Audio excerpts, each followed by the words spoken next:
Hello, welcome to episode 153 of the CRICKETher Weekly, being brought to you live from Cape Town, as you can see with our backdrop. And we are still recovering from two unbelievable semi-finals, which has actually been really exciting because they've completely lit up the tournament, upended expectations, and it's been brilliant. But there's lots to digest, isn't there, Sid? So shall we start with Australia v India? We're going to come to the drama of England-South Africa in a moment, but let's start with Australia v India. We did get the result that we were expecting in the end, but it was quite a lot closer than we thought it might be, wasn't it, Sid?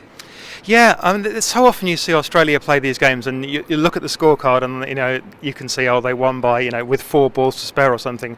But the game itself was actually much less close than that. They managed their way towards a win or what have you. But Australia really did get run very close, and it, turned on some individual moments, a few balls here or there, and it would have made all the difference.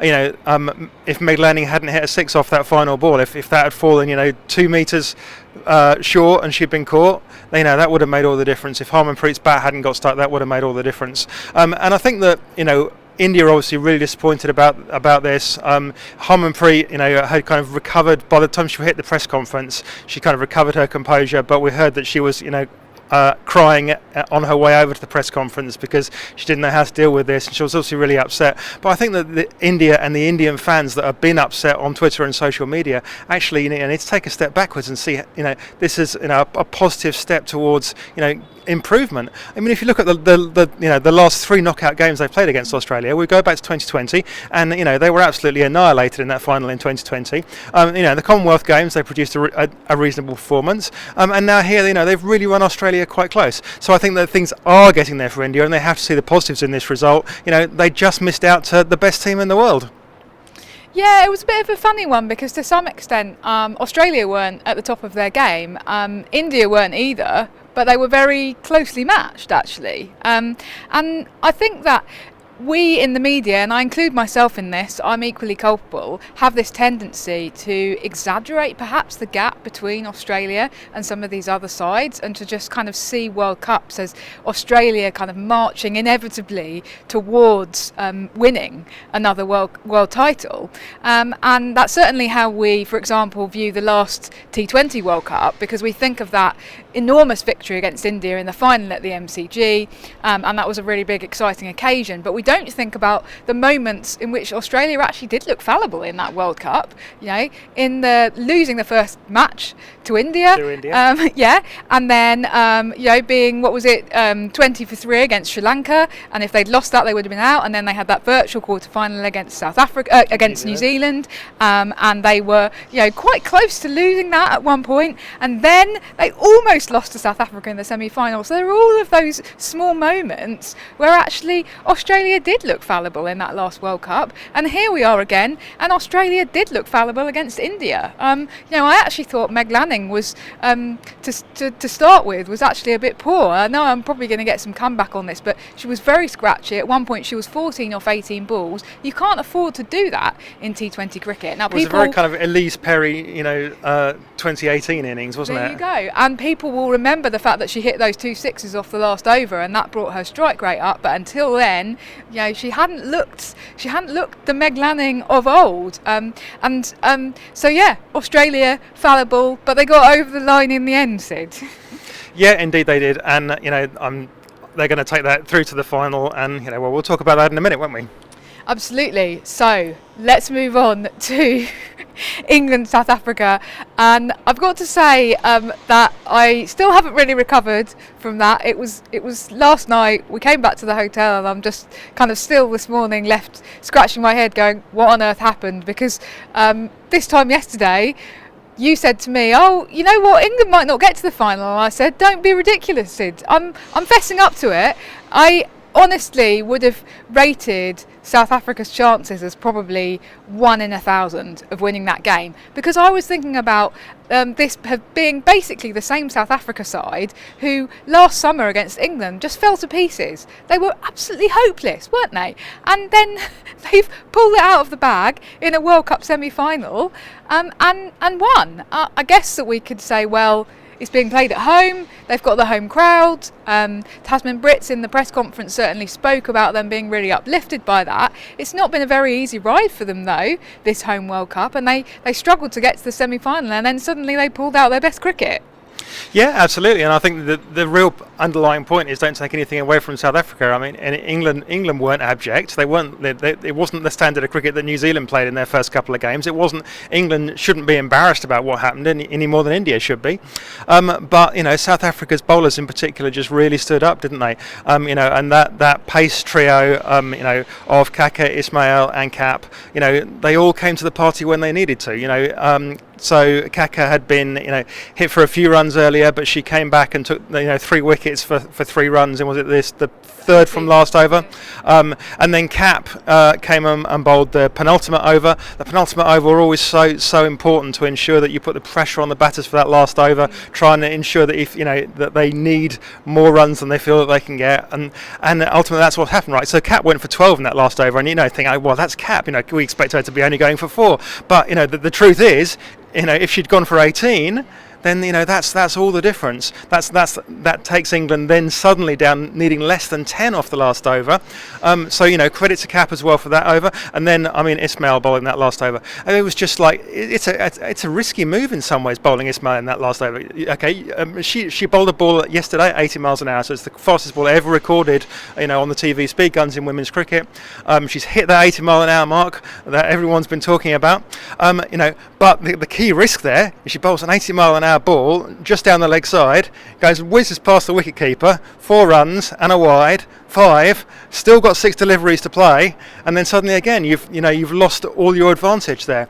So for her to keep her head and to put the ball in the right place, and then obviously took a couple of wickets as well as England tried to desperately to hit out for those runs.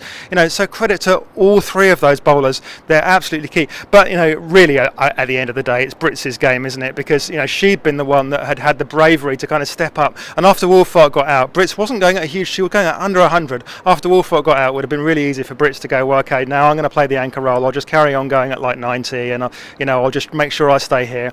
But she was like, no, I'm going to the one way we're going to win this is to start actually hitting the ball out the ground, and she did, and she went at like a strike rate of like 170 odd for the rest of her innings, and got South Africa in a position where Cap could then come in at the end, and Cap had 0 pressure really, and again just was able to hit that last over out the park literally. That's what gave South Africa the platform that they needed, gave them enough runs to bowl at, and England just couldn't quite get over the line, could they? Yeah, it's an odd one. I don't know whether, and obviously none of the England players would admit this, but whether they were thinking the same as me, and actually they already had one eye on the final over there, without thinking about the semi-final. Without thinking about the semi-final in front of us. And they always say, oh, you have to take it one game at a time. But certainly I was going, oh, well, it's going to be an England-Australia final. And I wonder if there was a tendency to think that as well. Another thing that I found slightly frustrating with the way that England approached yesterday was when Wolfart and Brits were going great guns and really taking on those 3 spinners who have been so important to England's bowling attack this tournament and have so far been very successful. England didn't seem to have a plan B. And I actually asked Heather Knight about this in the press conference. I said, when all of your 3 spinners are being knocked around, did you think about actually changing it up a bit and maybe bowling yourself? Maybe bowling Alice Capsey, although we haven't really seen her bowl since the shoulder injury. We understand that she can bowl, but don't know how much she's been doing that in the nets. But Heather has certainly been, every single match, has been out there in the middle bowling. She's been having coaching from the bowling coaches. So why is she doing that if, as she said in the post-match press conference, oh, I had no intention of bowling myself. We had 6 bowlers and I was just going to always stick with them. Well, that seems like very much, well, here's my plan A, and I've got blinkers. I have on. plan A. Yeah, exactly.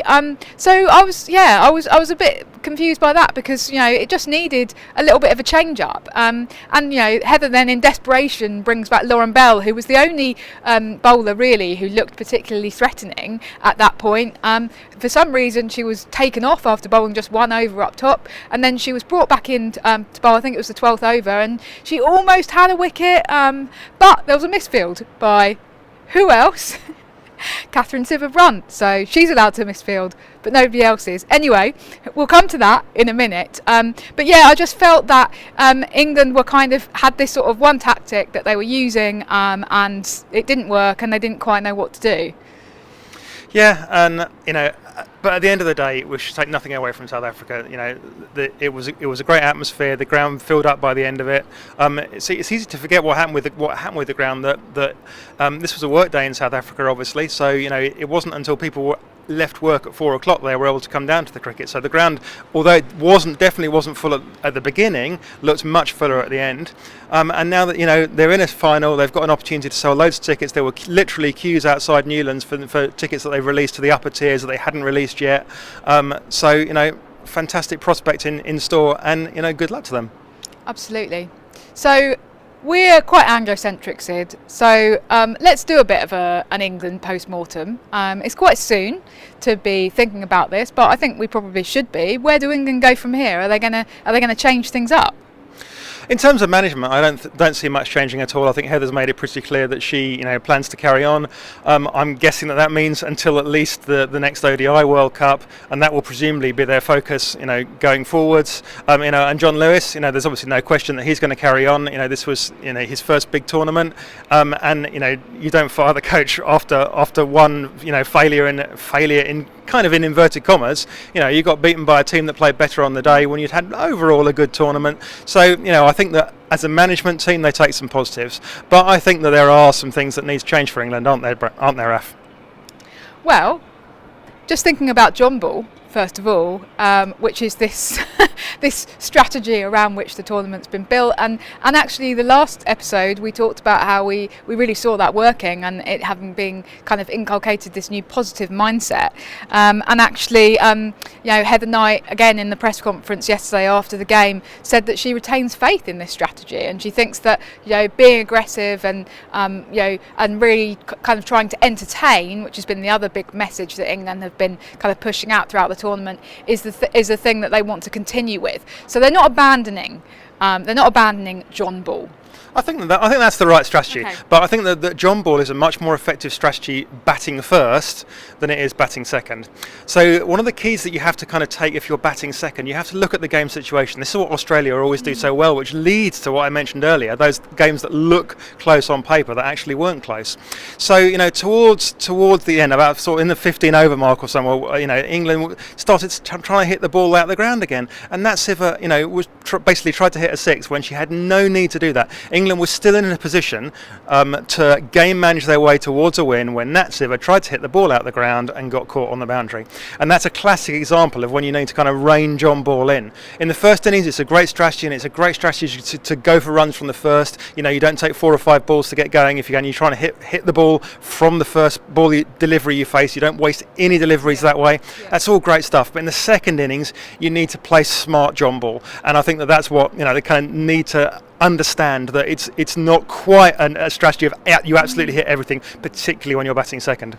Okay, and I think England will presumably take that on board when they do their own kind of team post-mortems. We did have a question from Bazza on Twitter that sort of is relevant to this, and he says, has the new coach changed anything fundamental, or has it remained the same in culture and approach? And I guess what we're talking about is a difference in approach, and I do think that John Lewis has brought a different approach, and I agree with you that generally it's worked quite well, but it just needs a little bit of tweaking and kind of finessing around the edges. In terms of culture though, I think that is where England haven't shifted at all since the Commonwealth Games, and perhaps need to be thinking about doing so, and that's sort of personified in the figure of Catherine Sciver-Brunt. she is now coming in for a lot of public criticism, and I think that's partly because yesterday during the game the TV and the radio commentators all drew huge attention to this incident that happened. I think it was the 17th over when South Africa were batting, and Alice Capsey did a misfield. It wasn't a terrible misfield, and she was berated by Catherine Brunt and then ordered to move to a different area of the field. Then 2 balls later, Charlie Dean, who'd been moved to where Capsey had been, then got an earful from Nunny as well, because she had also done a misfield. And then Heather Knight did eventually intervene, but it all just looked very nasty, very aggressive and very unnecessary. So I think it's good that the media are picking up on this now, but it does make me kind of think back to the Commonwealth Games, because this is basically exactly what happened during the Commonwealth Games, and I think it's this kind of cultural thing that perhaps cost England that bronze medal, because at that time Heather Knight was sitting out on the sidelines and you had Nat Siver being the temporary captain, who perhaps wasn't able to kind of bring about that cultural shift and to actually put Catherine Brunt in her place and say, actually, this isn't acceptable behaviour. And I wish that had happened then. I wish that England had learnt from that then, because what's happened is it's continued. And it's continued. And if anything, it's got worse. Yeah, it's continued in a way that's now cost them, I think, potentially a chance in this World Cup final. So I think that really people should have picked up on this last summer and been willing to criticise last summer in the way that we were, but actually felt quite nervous about doing. It should have been dealt with. Hopefully it will now be dealt with, and that potentially was Catherine Sciver-Brunt's last match for England. It's a shame, because she's had a very long and distinguished career, as we've already talked about on this very vodcast. But sometimes, if you're not willing to admit that it's the end of your career, then, as you said in your piece, Sid, the captain and the coach have to admit it for you. Yeah, absolutely. And I think that the other thing that England need to kind of draw from this is that there's a balance to be had when you're making cricket selections between selecting people based on sort of seniority and longevity and experience, and people's actually looking at people's performances and saying is this person performing, and so Freya Davis got dropped from the team for having figures that were better than those that saw Catherine Brunt reselected for these 2 matches. And at the end of the day, Catherine Brunt has not really been performing when it's mattered, and we've seen that in 2 tail end overs for England. And so we can't go on just selecting somebody because they happen to have been a good player 20 years ago. Or why not carry on selecting Rachel Hayhoe Flint? I mean, she's dead, but she was a great player for England for a long time. There's your next big selection, Jono. Yeah, it does feel like Catherine Sciver-Brunt has been now given the last over in 2 matches. In the first match she got lucky. In that second match in the semi-final, potentially those 18 runs off the last over cost England the game. And obviously it wasn't just that cost England the game, but it's frustrating when it's, what do they say about the definition of madness being you do the same thing over and over again and you expect a different result. Well, you don't give somebody the last over based on seniority. You give somebody the last over based on who's bowling well. Lauren Bell should have been bowling that last over above Catherine Sciver-Brunt yesterday. So that's very frustrating, and hopefully England will be doing that internal review and perhaps be having that difficult conversation.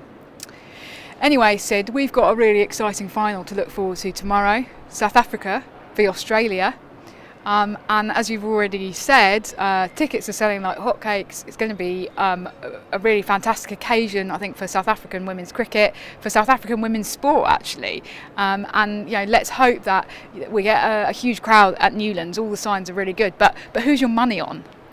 Well, if I was betting on this, obviously, no surprise, I'd still bet on Australia here.